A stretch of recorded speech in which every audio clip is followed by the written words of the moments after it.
I'm sorry, Notre Dame, Oklahoma, Ohio State, UCF, Michigan, whoever else, Washington you want to put in that list, none of those teams could have done to Alabama yesterday what Georgia just did.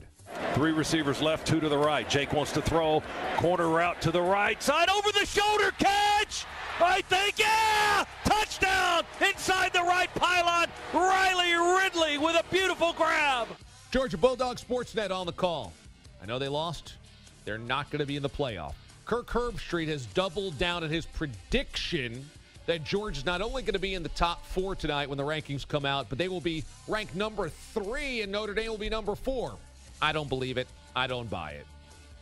I think this playoff field is set pretty easily by the committee, and they don't have to deal with a ton of fallout because they can simply put Bama 1, Clemson 2, Notre Dame 3, and I think Oklahoma 4.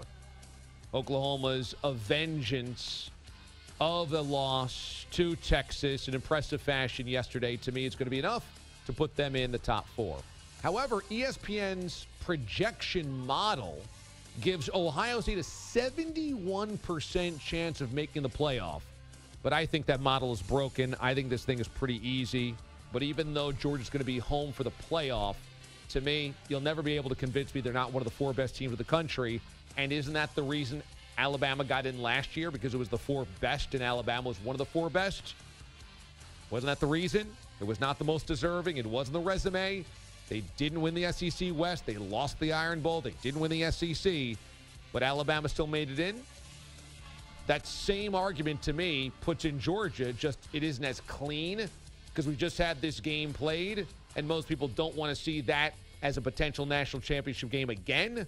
And I don't think there's any way you can survive the outcry of a 2-loss non-conference champion getting in over a 1-loss conference champion.